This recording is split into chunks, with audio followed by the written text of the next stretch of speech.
soutenir, Seigneur, d'ici là. Au nom de Jésus. Amen. Bien, ce matin, on va parler de anciens et diacres. Alors, ce matin, ça va être plus un enseignement sur ce qu'est un ancien puis un diacre, puis les aspects pratiques, on va plus les regarder la semaine prochaine. Je vous encourage fortement à vous efforcer d'être là dimanche prochain. Le conseil, on a une chose importante sur laquelle on veut vous demander pardon à l'Église. Puis il y a des choses pratiques qu'on va aborder concernant le fonctionnement de l'Église et anciens et diacres. Donc, dimanche prochain, ce sera vraiment important. Je vous encourage à ne pas le manquer. Puis, si jamais vous ne pouvez vraiment pas être là, ben, au moins à le visionner sur YouTube. Donc, anciens diacres, on va prier pour le message ce matin. Mais Père, on te remet cet enseignement ce matin. Seigneur, remplis-nous de ton Saint-Esprit, puis dispose nos cœurs à saisir les vérités de ta parole. Seigneur, parce que ta parole, elle est vivante, elle est puissante, elle est agissante, elle est une encre pour nos âmes. Elle produit la paix, l'ordre, la stabilité, l'harmonie. Seigneur, c'est toi qui as placé, c'est toi qui as ordonné et qui as placé toutes choses pour notre bien. Seigneur, aide-nous à le saisir puis à le mettre en pratique. Au nom de Jésus qu'on t'en prie. Amen. Alors, anciens et diacres, traditionnellement, dans les églises baptistes en Amérique du Nord, généralement, on retrouvait dans une église baptiste un pasteur avec plusieurs diacres qui formaient le conseil de l'église. Et les diacres aidaient le pasteur en occupant différentes fonctions. C'est ce qu'on retrouvait traditionnellement et au Québec aussi, jusque dans les années 90. À partir de 90, il y a eu un mouvement de réforme en Amérique du Nord pour se conformer davantage au modèle biblique. C'est-à-dire que d'avoir pas juste un pasteur avec des diacres, mais un conseil d'anciens, d'avoir plusieurs anciens, d'avoir une collégialité d'anciens qui préside à la direction de l'Église, soutenue par l'aide de plusieurs diacres. Alors, nos églises sont de type congrégationaliste. Ça veut dire que la direction, les décisions de l'Église sont prises par les membres qui votent des administrateurs, qui votent les anciens et les diacres qui vont prendre certaines responsabilités. Et les anciens et les diacres sont redevables à l'Église. Donc, mais la direction et la direction générale et les prises de décision sont prises par les membres qui sont idéalement conduits par le Saint-Esprit et les dons spirituels. Et les membres délèguent des responsabilités à ceux qui sont élus. La question que j'aimerais aborder ce matin, c'est quels sont les rôles des anciens, du pasteur et des diacres? C'est quoi les différences? Est-ce qu'il y a des différences? Si oui, c'est quoi? Quelles sont leurs responsabilités? Alors, on va commencer par les anciens. Ça vient d'où, ça, le terme ancien puis la responsabilité d'ancien? Bien, ça vient de l'ancien temps, très tôt dans l'histoire du peuple d'Israël. Le peuple était dirigé par des responsables qu'on appelait des anciens. Donc, ancien vient de l'héritage d'Israël. Les responsables du peuple juif étaient des hommes d'âge mûr, empreints d'expérience et de sagesse. Et on les retrouve très tôt dans l'histoire d'Israël. On lit que quand Moïse est retourné en Égypte pour sortir le peuple d'Égypte et rencontrer le Pharaon, Il a tout d'abord rencontré les anciens d'Israël et il a fait devant eux les miracles qu'il avait faits au mont Sinaï pour les convaincre que c'est Dieu qui l'avait envoyé. Puis, quand le peuple s'est installé en Canaan, en terre promise, bien, chaque ville avait son conseil d'anciens. C'était les responsables de la ville. Alors aujourd'hui, on a un maire puis des conseillers, mais dans ce temps-là, c'était des anciens. Puis souvent, chaque ville avait un roi, pas en Israël, mais dans les autres pays, chaque ville avait un roi qui représentait le maire, qui revient aujourd'hui, est-ce qu'on a un maire?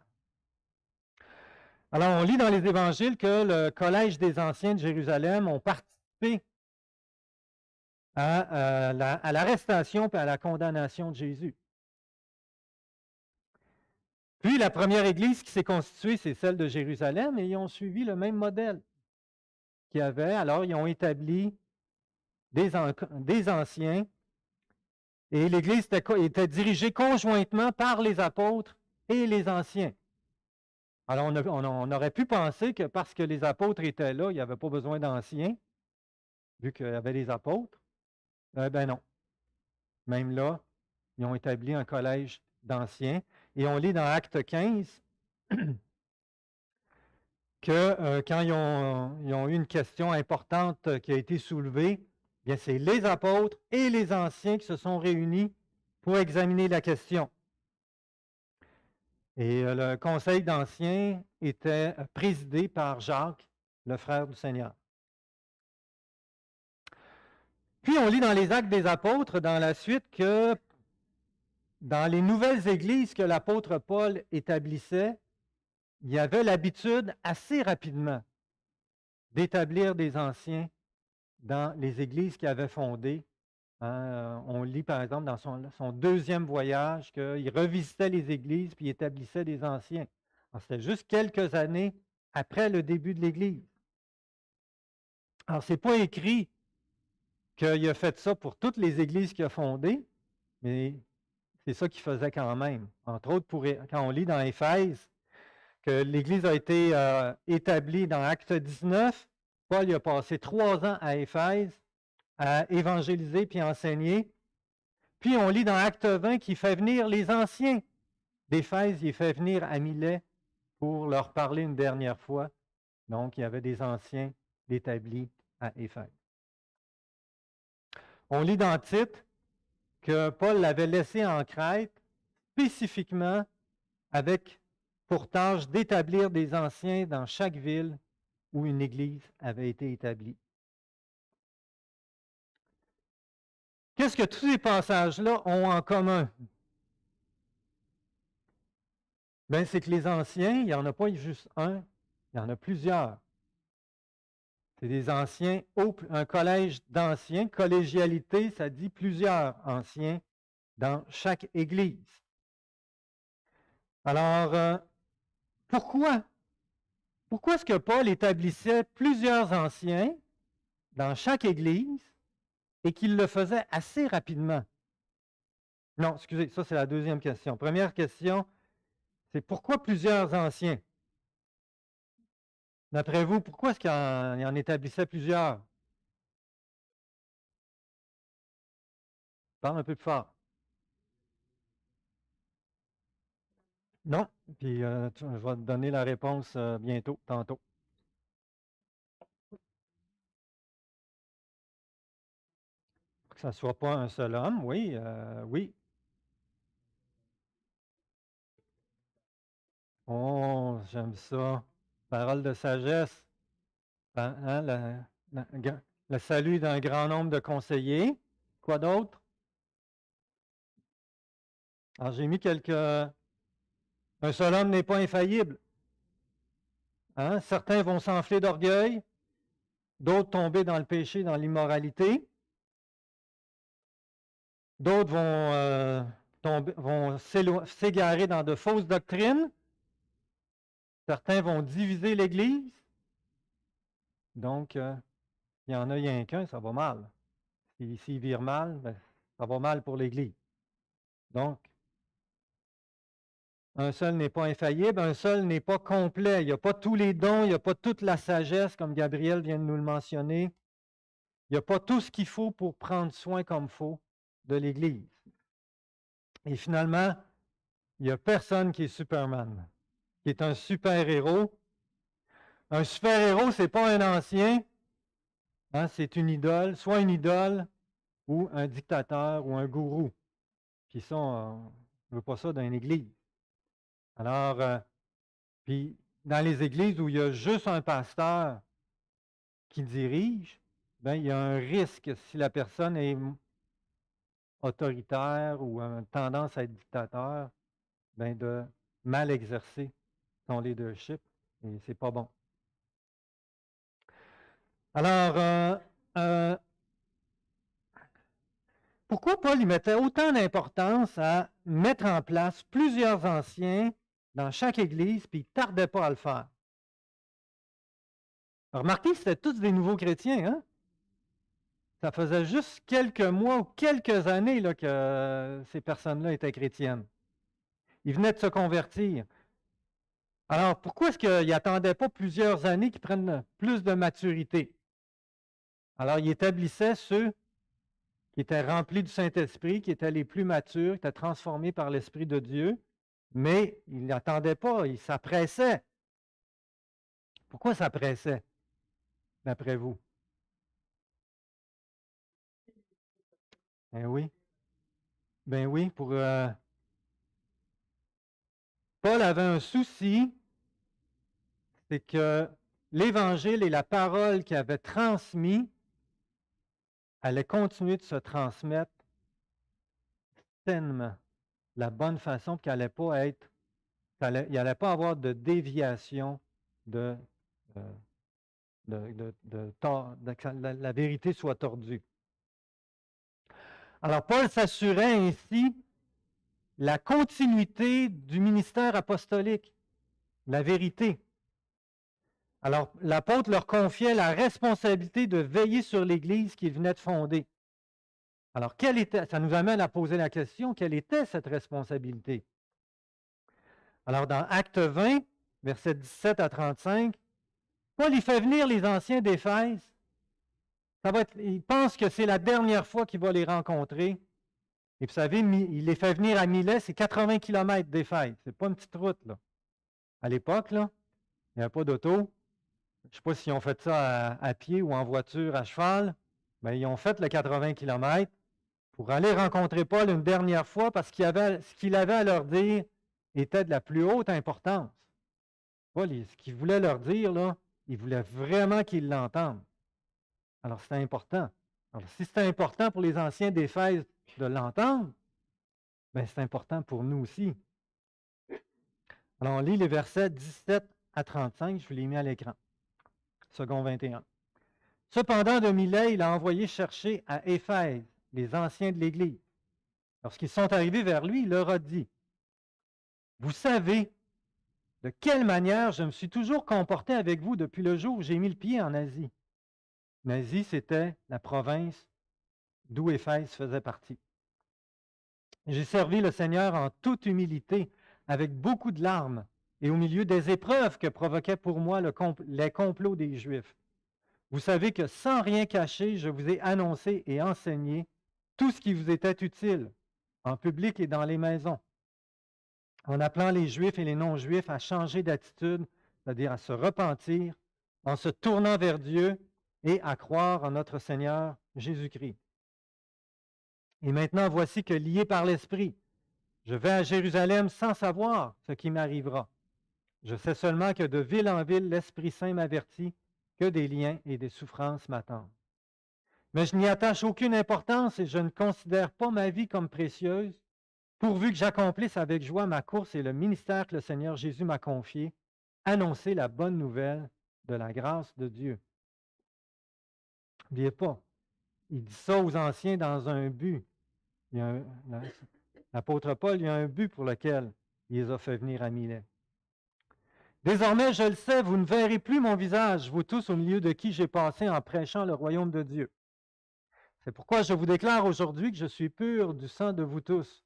car je vous ai annoncé tout le plan de Dieu sans rien en cacher. Faites donc bien attention à vous-même et à tout le troupeau dont le Saint-Esprit vous a confié la responsabilité. Alors Colombe va dire, veillez donc bien à vous-même et à tout le troupeau dont le Saint-Esprit vous a confié la responsabilité. Prenez soin de l'Église de Dieu qu'il s'est acquise par son propre sang. Je sais qu'après mon départ, des loups cruels s'introduiront parmi vous et ils n'épargneront pas le troupeau. De vos propres rangs surgiront des hommes qui donneront des enseignements pervertis pour entraîner les disciples à leur suite. Restez donc vigilants. Encore, Colombe traduit, veillez donc. Et souvenez-vous que durant 3 ans, nuit et jour, je n'ai pas cessé d'avertir avec larmes chacun de vous. Maintenant, frères, je vous confie à Dieu et au message de sa grâce, lui qui a le pouvoir d'édifier et de vous donner un héritage avec tous les saints. Je n'ai désiré ni l'argent, ni l'or, ni les habits de personne. Vous le savez vous-même, les mains que voici ont pourvu à mes besoins et à ceux de mes compagnons. En tout, je vous ai montré qu'il faut travailler ainsi pour soutenir les faibles et se rappeler les paroles du Seigneur Jésus, puisqu'il a lui-même dit, il y a plus de bonheur à donner qu'à recevoir.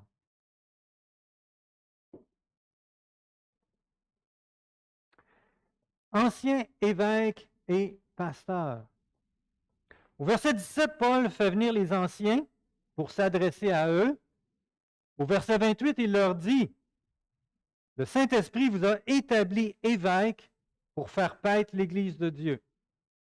Alors, on a le mot ancien, on a le mot évêque et on a le mot pasteur, d'en faire paître. Ancien évêque et pasteur désignent donc les mêmes personnes, sont synonymes avec des nuances différentes. Le terme ancien réfère à la responsabilité et fait partie de l'héritage du peuple juif. La responsabilité est d'assurer l'ordre et le bon fonctionnement de l'Église. Ancien est un titre associé à la fonction de responsable, mais ça ne dit pas quelle est cette fonction, contrairement à évêque, qui évêque est associé à une fonction précise. Évêque décrivait dans la Grèce antique un superviseur, un mot qu'on connaît bien, un contremaître. C'est lui contremaître, qui supervise les ouvriers pour que l'ouvrage se fasse de la bonne façon. Alors, un évêque est dans l'Église celui qui s'assure du bon fonctionnement et surtout de préserver l'enseignement et la doctrine. Alors, Paul écrit au verset 28, après le verset 28, il dit 2 choses. Il y a des loups cruels qui vont s'introduire parmi vous. Et il dit au verset 30, de vos propres rangs surgiront des hommes qui donneront des enseignements pervertis. Alors, de l'extérieur, de l'intérieur, les évêques étaient appelés à veiller sur l'Église pour que les brebis ne soient pas séduites et entraînées dans de faux enseignements, de fausses doctrines. Et c'était la préoccupation principale de Paul. Alors, on sait, autant que du milieu des Juifs que des Grecs, dès le début de l'Église, il y a des fausses doctrines qui ont surgi. Puis qu'on entend parler encore aujourd'hui, hein, avec le film de Dan Brown, là, c'était quoi déjà? Le Code da Vinci, merci. Ben, les mêmes fausses doctrines que dans les premiers siècles ont été ramenées dans ce film-là. Alors, rien de nouveau sous le soleil, hein? Alors, les évêques, d'abord, ils veillent sur leur propre enseignement, qui soit conforme à la parole de Dieu, puis à ce que l'apôtre leur a enseigné. Et ils devaient veiller sur le troupeau pour que personne vienne corrompre cet enseignement-là, soit de l'extérieur ou de l'intérieur. Finalement, le mot pasteur fait référence aux soins du berger. Alors, il y a le souverain bon berger, qui est le Seigneur Jésus, et les anciens sont des bergers par délégation. C'est-à-dire que c'est le Saint-Esprit qui les a choisis, qui les a établis. Ils ne se sont pas établis eux-mêmes. C'est le Saint-Esprit qui a dirigé l'Église à les établir pour qu'ils prennent soin du troupeau, qu'ils le nourrissent, le soignent, les encouragent et, au besoin, corrigent. Le modèle d'ancien évêque ou pasteur. À travers Acte 20, le passage qu'on a lu, l'apôtre Paul se donne lui-même comme un modèle aux anciens. Il dit, regardez, réfléchissez, pensez de la manière que je me suis comporté, que j'ai agi envers vous, et inspirez-vous de ce modèle-là pour faire la même chose envers les membres de l'Église. Alors, Paul a été un modèle de serviteur. Verset 19, « J'ai servi le Seigneur en toute humilité et avec beaucoup de larmes. » Quand même spécial, hein? Il était pas parce qu'il avait une responsabilité qu'il faut se péter les bretelles. Alors, avec humilité. Paul est un modèle de persévérance au milieu des épreuves que provoquaient pour moi les complots des Juifs. Un modèle de fidélité. Au verset 20, vous savez que sans rien cacher, je vous ai annoncé et enseigné tout ce qui vous était utile en public et dans les maisons. Alors, il prenait toute occasion pour enseigner. Verset 27, tout le dessein de Dieu. Fidèle aussi à annoncer l'Évangile, en proclamant aux Juifs et aux Grecs la repentance envers Dieu et la foi en notre Seigneur Jésus. Verset 24, à annoncer la bonne nouvelle de la grâce de Dieu. Modèle de dévouement, de dur labeur, verset 31. Durant 3 ans, nuit et jour, je n'ai pas cessé d'avertir avec larmes chacun de vous. Modèle de désintéressement, verset 33. Je n'ai désiré ni l'argent, ni l'or, ni les habits de personne. Vous le savez vous-même, les mains que voici ont pourvu à mes besoins et à ceux, mes compagnons. Modèle de générosité. Il faut travailler ainsi pour soutenir les faibles. Alors, en se donnant comme modèle, Paul invite les anciens d'Éphèse à suivre son exemple et d'être humbles dans leur service, dévoués, persévérants, fidèles dans le dessein de Dieu, fidèles à annoncer l'Évangile, en étant dévoués, désintéressés, travaillants et généreux. Un beau modèle, hein? Très beau modèle. La responsabilité de berger. Quel est le rôle de berger? Comment prendre soin? Bien, comme Jésus l'a fait, comme le cœur de Dieu est. On lit entre autres dans Ézéchiel 34 que Dieu reproche aux bergers d'Israël, donc aux leaders d'Israël, de se repaître eux-mêmes, de penser d'abord à eux-mêmes, puis de tout faire pour leur propre avantage et de négliger le peuple d'Israël. Et Dieu exprime dans ce passage qu'est-ce qu'il aurait voulu que les bergers soient, il aurait voulu qu'ils fassent. Fortifier celles qui sont faibles, soigner celles qui sont malades ou blessées, ramener celles qui s'égarent, chercher celles qui sont perdues et conduire avec douceur et bonté. Ça, c'est le cœur de notre Père. C'est ça que notre Père, il désire dans son cœur. C'est ça que le Seigneur Jésus a fait et désire dans son cœur. Et c'est la responsabilité qu'il demande aux bergers. Alors, c'est pour ça que dans les recommandations que Paul fait pour choisir un ancien, eh bien, il recommande qu'il dirige bien sa propre famille, qu'il soit un modèle dans sa propre famille, parce que s'il prend bien soin de sa famille, comme Dieu la façon que notre Père ou Jésus le ferait, ben, il va reproduire la même chose dans l'Église. Parce que s'il prend bien soin de sa famille, ben, il ne fera pas mieux dans l'Église.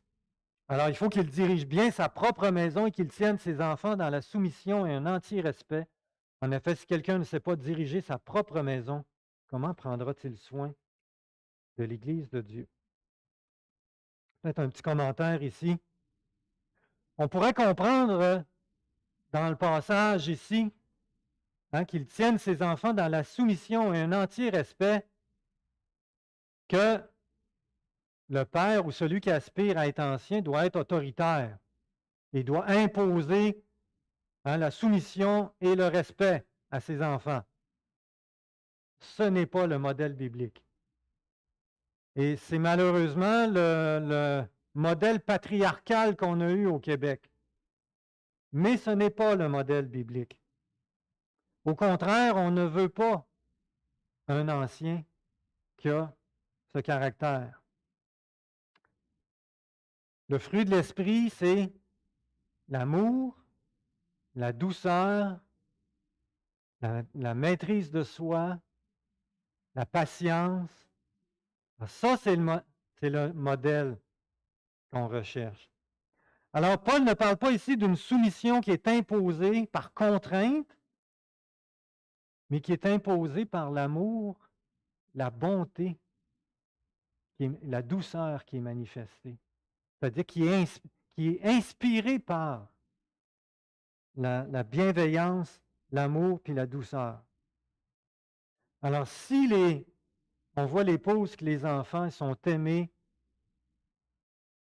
qui sont eux-mêmes respectés, qui ont un bon caractère, et que l'épouse, les enfants respectent et honorent et sont soumis, bien ça, c'est le modèle qu'on veut avoir comme ancien dans l'Église.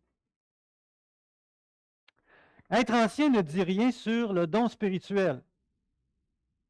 Ancien, c'est une responsabilité sur l'Église. Alors, un ancien peut être évangéliste, prophète, pasteur, docteur, avoir le don de présider ou autre don spirituel. Alors, être ancien, c'est avoir d'abord une maturité spirituelle, avoir des qualifications spirituelles et un désir de veiller sur l'Église et de prendre soin des membres. Paul explique que les anciens qui dirigent bien et qui se consacrent à la prédication et à l'enseignement devraient être rémunérés par l'Église, dans 1 Timothée 5, 17. Alors, dans nos églises, c'est la distinction qu'on fait entre pasteurs et anciens. C'est-à-dire que dans nos églises, le pasteur, c'est celui qui est rémunéré et qui se consacre à la prédication et à l'enseignement. Tandis que les anciens, eux, ne sont généralement pas rémunérés et peuvent enseigner, prêcher à l'occasion, mais ne le font pas régulièrement. C'est la distinction qu'on fait dans nos églises, mais la Bible ne fait pas cette distinction. Pasteur, évêque ou ancien sont synonymes, ils décrivent seulement des rôles, des nuances différentes. Ainsi, le mot ancien, évêque et pasteur, berger décrivent la même personne. Ancien, ça dit qu'il est responsable, qu'il a une responsabilité. Évêque décrit cette responsabilité de veiller sur le troupeau. Et pasteur berger de prendre soin collectivement et individuellement. Alors, avant la conclusion, je vais prendre les questions. Si vous avez des questions à poser, on va prendre un temps de questions-réponses. Mais juste avant, on va parler des diacres. Le mot diacre vient du mot grec diakonos qui se traduit serviteur. Généralement, quand le mot est utilisé dans la Bible, vous lisez dans votre Bible serviteur. Quand il est traduit diacre, on a pris le mot grec et on l'a francisé. Un peu comme on a pris le mot baptême qui veut dire plonger, immerger, puis on a francisé le mot baptizo. Alors, le mot veut dire serviteur. Un diacre, c'est quoi donc? C'est un serviteur qui a une fonction reconnue dans l'Église pour décharger les anciens, afin que les anciens ne négligent pas leur fonction principale. la fonction de diacre a commencé dans Acte 6. Donc, on va lire Acte 6 là. À cette époque-là, alors que le nombre des disciples augmentait, les hellénistes murmurèrent contre les Hébreux. Alors, qu'est-ce que c'est que des hellénistes par rapport aux Hébreux? Eh bien, c'était des chrétiens, les deux juifs, mais les uns d'origine grecque, c'est-à-dire qui venaient des provinces grecques et parlaient le grec, les hellénistes, et les Hébreux, c'est ceux qui vivaient en Israël et qui parlaient hébreu. D'accord? Donc, vu qu'ils venaient de régions différentes, qui parlaient, les hellénistes devaient comprendre l'hébreu, mais ils ne parlaient pas couramment, ils parlaient plutôt le grec couramment. Alors, vous savez comment ce que c'est, hein? Quand on se comprend bien, on se rejoint, fait que les hellénistes ils se réunissaient ensemble, puis les Hébreux se réunissaient ensemble. Puis là, il y a eu un problème. Les 12 convoquèrent l'ensemble des disciples et dirent, « Il ne convient pas que nous délaissions la parole de Dieu pour servir au temple. C'est pourquoi, frères et sœurs, choisissez parmi vous 7 hommes de qui l'on rende un bon témoignage, remplis d'Esprit Saint et de sagesse, et nous les chargerons de ce travail. Quant à nous, nous continuerons à nous consacrer à la prière et au ministère de la parole. » Cette proposition plut à toute l'assemblée. Ils choisirent Étienne, un homme plein de foi et d'Esprit Saint, Philippe, Procor, Nicanor, Timon, Parménas et Nicolas, un non-juif d'Antioche, converti. Vous remarquerez, c'est tous des noms grecs. Alors, c'est probablement tous des chrétiens d'origine helléniste. Ils les présentèrent aux apôtres et ils posèrent les mains sur eux en priant. Alors, le problème qui est arrivé, c'est que l'Église portait un soin particulier envers les veuves qui étaient plus démunies pour s'assurer qu'ils ne manquaient pas de repas pour pouvoir manger. Il n'y avait pas d'assistance sociale dans ce temps-là. Donc, c'est l'Église qui en prenait soin. Et ceux qui s'en occupaient, ils prenaient bien soin des veuves d'origine juive et négligeaient les veuves d'origine grecque. Et là, il y a des chrétiens d'origine grecque qui sont venus se plaindre aux apôtres. Et là, ça risquait de faire une division dans l'Église. Alors, qu'est-ce que les apôtres ont fait? Eh bien, ils ont dit, si on veut qu'il y ait la paix au milieu de nous, normalement, c'est nous qui devrions le faire, prendre la responsabilité. Et si on fait ça, on va négliger. Il doit y avoir quand même plusieurs veuves, hein, ça devait demander quand même pas mal d'implications. Si nous, on s'en occupe, on va négliger nos priorités. Alors, ils ont mis des critères bibliques, des hommes remplis d'Esprit Saint et de sagesse, qui ont un bon témoignage, et ils demandent à l'Assemblée de les choisir. L'Assemblée a choisi 7 hommes qui ont présenté aux apôtres, alors qu'ils respectaient les critères que les apôtres avaient mis, et que les apôtres ont prié pour eux, et ils ont imposé les mains, c'est-à-dire qu'ils ont reconnu pour leur confier la tâche qu'ils venaient d'accepter.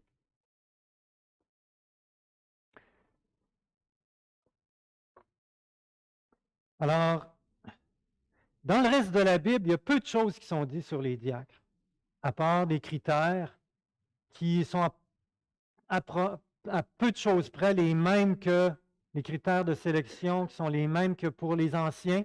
Alors, dans 1 Timothée 3, on a les qualifications pour les anciens et les diacres et diaconesses. C'est passablement les mêmes critères qui sont résumés ici d'être un bon témoignage rempli d'Esprit Saint et de sagesse. Ça résume les critères qu'on a dans 1 Timothée 3. La seule différence, c'est par rapport à l'enseignement. Donc, les anciens ont la responsabilité de veiller sur l'enseignement, et c'est la principale différence qu'il y a entre les deux. Donc, il y a peu de choses qui nous est dit sur le rôle des diacres. On sait dans le passage ici, dans Acte 6, que le but des diacres, c'est de décharger les anciens pour pas qu'ils négligent leur responsabilité principale. Alors, le diaconat, ce n'est pas un don spirituel, c'est une fonction. Alors, on voit entre autres que Philippe, le diacre Philippe était évangéliste. Étienne, un homme plein de sagesse et de foi. Alors, ça ne parle pas du don spirituel.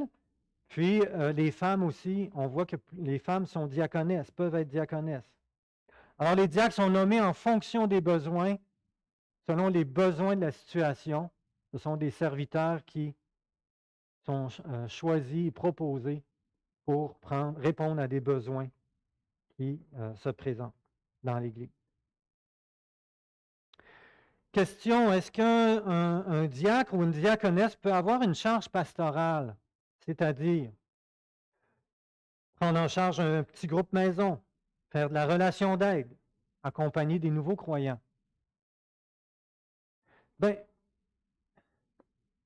il n'y a rien qui est dit dans le reste du Nouveau Testament sur quelles sont les responsabilités qu'un diacre peut ou ne peut pas prendre. Alors, restons avec les principes principaux, en tout cas. Restons avec le principal, que les anciens ont la responsabilité de veiller sur l'enseignement, puis que les diacres viennent les décharger, ils ont une délégation pour accomplir des tâches. Alors, c'est selon ma conclusion, personnellement, je pense que c'est selon les besoins, selon la situation de l'Église, que les diacres prennent des responsabilités. Et s'ils prennent des responsabilités qui incluent certaines tâches pastorales, eh bien, ils demeurent redevables aux anciens, à un ou au conseil des anciens. Parce que un diacre ou les diacres n'ont pas la responsabilité de l'Église et de veiller sur le troupeau, sur l'enseignement. Ça appartient aux anciens. Mais il a la responsabilité sur un ministère en particulier, sur un service en particulier. Qui dit responsabilité dit autorité. Alors, je vous réfère à ce que je vous avais parlé sur responsabilité, soumission et autorité. Quelqu'un qui a une responsabilité a dans ce domaine-là une autorité de l'exercer. Est-ce qu'il y a des questions sur ancien diacre? Oui, Nicole.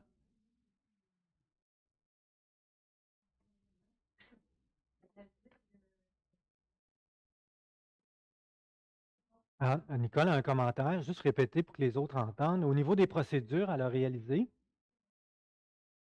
pour nommer un diacre,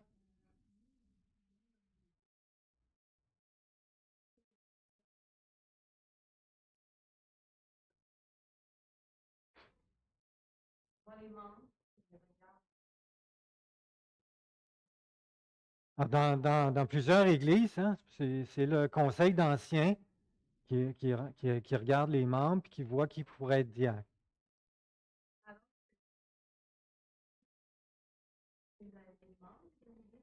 Ouais.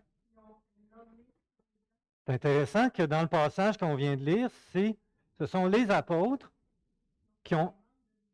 Oui, mais les apôtres ont amené le besoin, ont présenté le besoin aux membres, ont amené les critères pour choisir, et c'est les membres qui ont présenté, qui ont choisi et présenté les diacres. Ouais.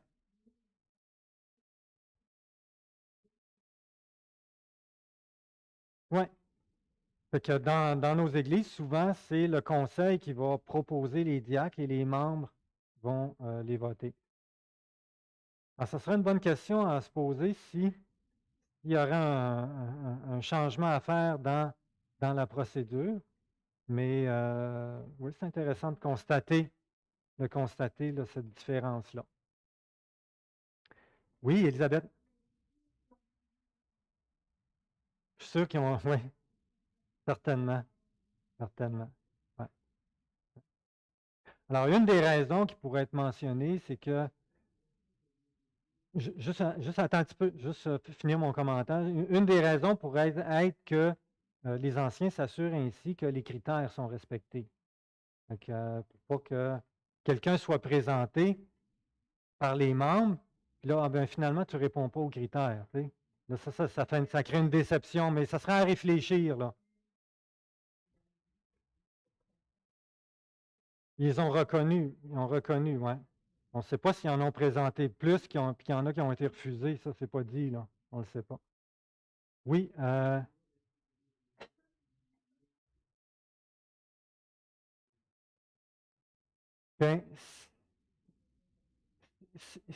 quand un diacre est nommé, ce qui peut être révoqué par après, ben, il peut être révoqué s'il ne répond, s'il y a un péché scandaleux qui le disqualifie comme diacre, pourrait l'être, ou si pour des raisons personnelles, la personne ne peut plus continuer, elle peut à ce moment-là remettre sa démission. Puis, le passage ne parle pas ici, si le diacre est nommé pour un certain temps, pour un certain laps de temps. Alors ça, c'est des points qu'on va aborder la semaine prochaine. Ouais. Il y a d'autres questions? Oui. Oui.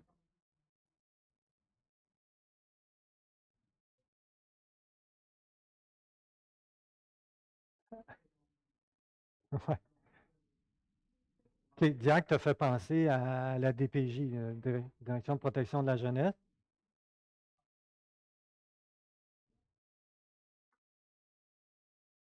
Ouais, ouais. Mais c'est pour ça que les critères sont hyper importants. Ils sont pas là pour. Ils sont là pour être les critères d'être remplis du Saint-Esprit, de sagesse, avoir un bon témoignage. Donc, ils sont connus, là. Ils sont connus dans l'Assemblée, ils sont connus parmi les membres. Ils ont un caractère qui a été transformé par l'Esprit. Ils ont déjà un désir on les voit déjà qui ont un cœur pour servir dans l'Église.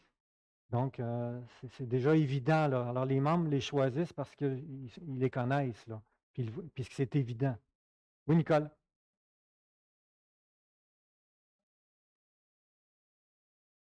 Par rapport aux anciens,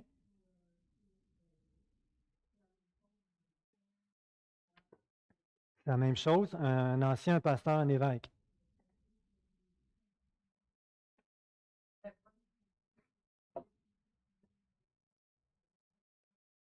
Ouais, le mot va donner une nuance, va donner une information sur la responsabilité.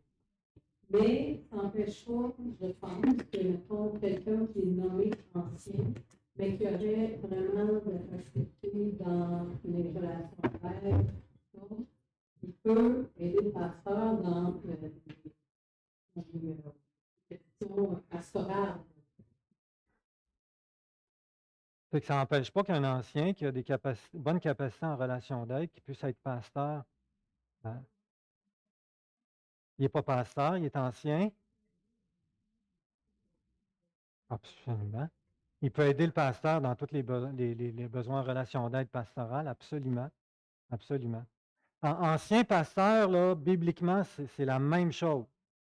La seule distinction que dans nos églises on fait, c'est que le pasteur est rémunéré, il est mis à part pour se consacrer à l'enseignement, mais il n'y a rien qui empêcherait de libérer quelqu'un pour qu'il puisse se consacrer à temps plein à la relation d'aide. Alors, c'est ce qu'on avait à notre église à Rock Forest. On avait un pasteur pour l'enseignement et un pasteur pour la relation d'aide. Oui. Oui, Nathalie.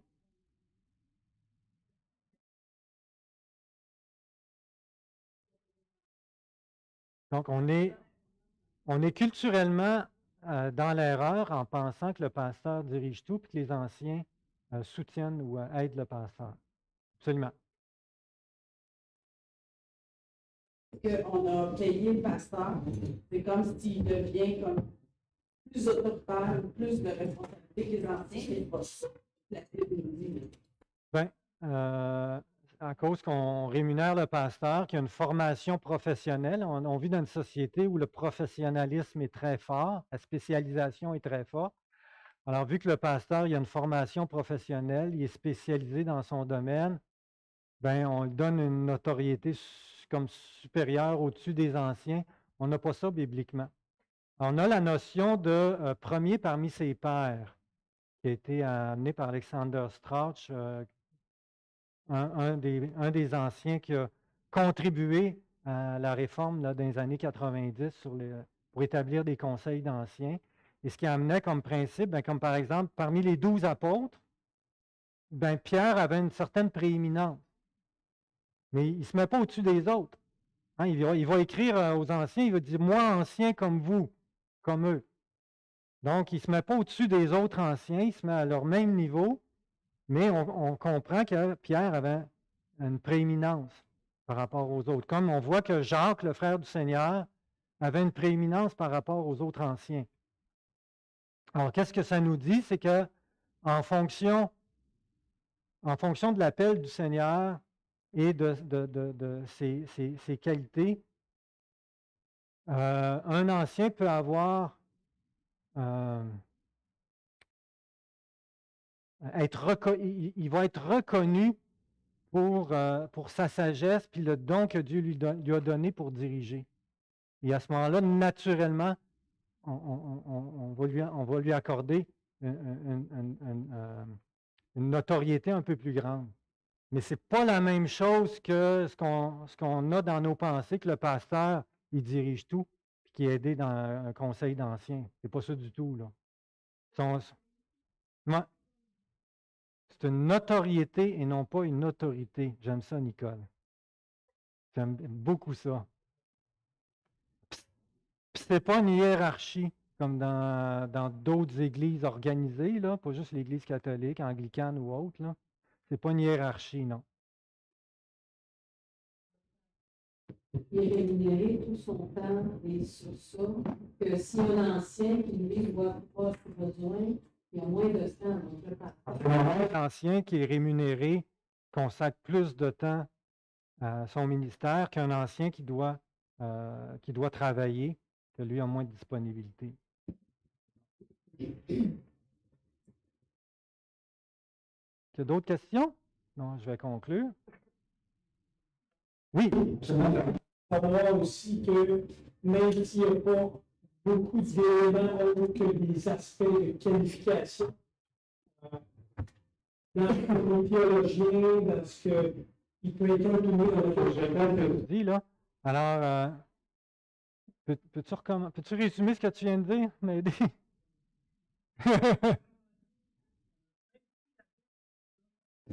Moins de détails que ce qu'on voudrait sur les termes, les fonctions.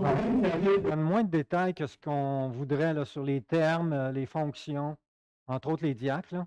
Des théologiens qui ont réfléchi à comment l'application de ces passages-là peut être faite dans les églises avec les statuts et règlements. Il y a quand même des théologiens qui ont réfléchi comment ces passages-là peuvent être mis en pratique dans des statuts et règlements. L'association d'église va porter le terme d'enseignements généraux plutôt que statuts généraux. C'est bien. Alors, Fernand souligne un point, c'est qu'on est sur le point de reviser ce qu'on appelle notre constitution d'Église et qu'on va appeler règlements généraux. On est en train de réviser ce document-là pour le présenter éventuellement à l'Église et être voté par l'Église.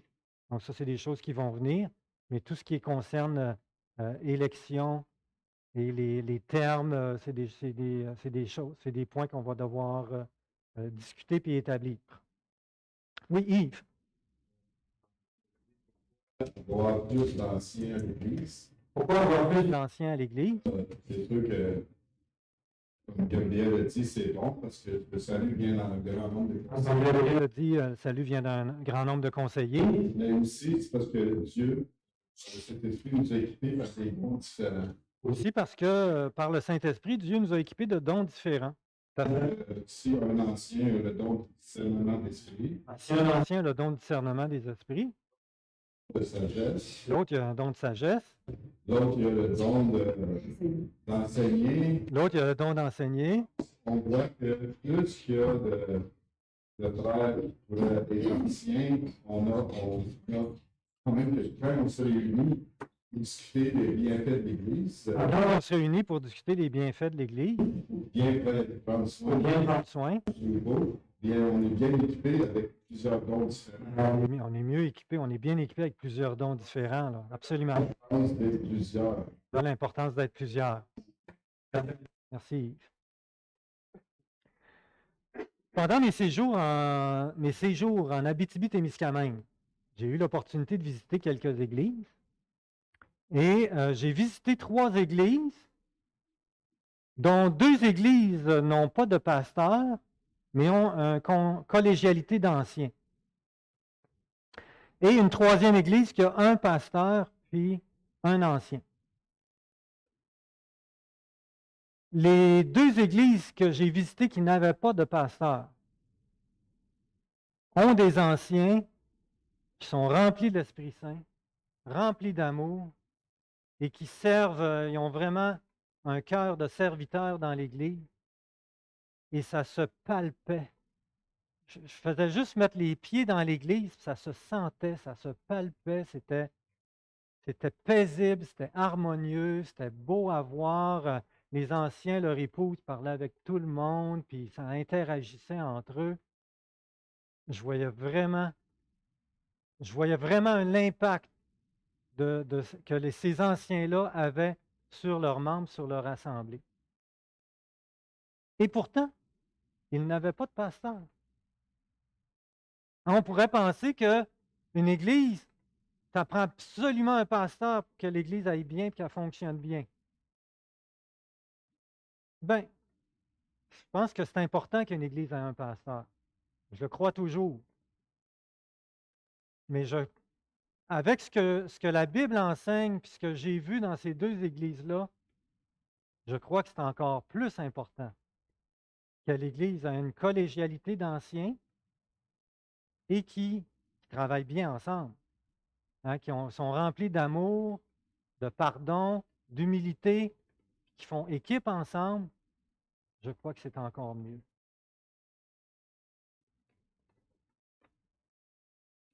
Le ministère des anciens et des diacres, les diacres sont essentiels aussi parce qu'ils permettent aux anciens de ne pas négliger leur priorité, ce qui est essentiel, le plus important. Alors, le ministère des anciens et des diacres est essentiel au bon fonctionnement d'une Église. C'est Dieu qui l'a voulu ainsi. C'est Dieu qui l'a institué, autant pour préserver l'Église dans la vérité qu'assurer l'ordre et le bon fonctionnement d'une assemblée.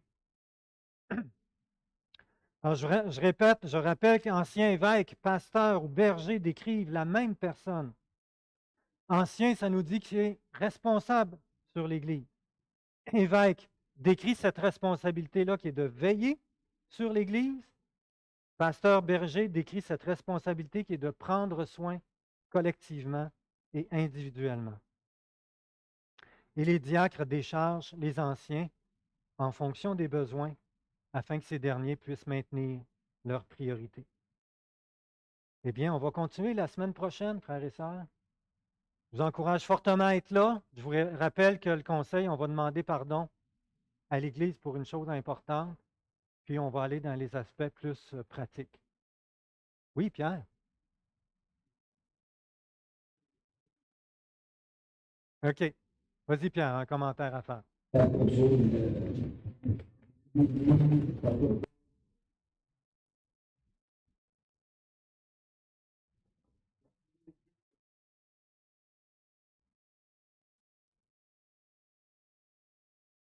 Alors, pour alléger le travail de nos anciens,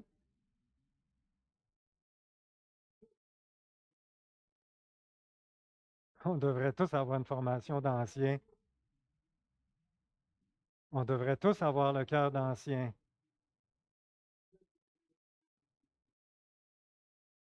On est tous appelés à veiller les uns sur les autres, c'est clair. Ouais. On devrait tous connaître c'est quoi être ancien. Parce que c'est nous, l'Église. Hmm.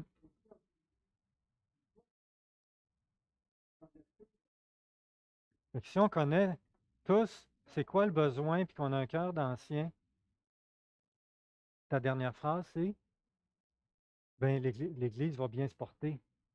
Exact. Prions. Père, merci pour ce modèle que tu nous as donné au travers de l'apôtre Paul et de ce que tu as mis en place, Seigneur, pour que ton Église soit bien en santé. Seigneur, on t'a pris de disposer nos cœurs à ce à quoi tu nous appelles en tant qu'Église. Dirige-nous, Seigneur, et conduis-nous à mettre ce modèle-là en place, en fonction, pour ta gloire, on t'en prie. Au nom de Jésus.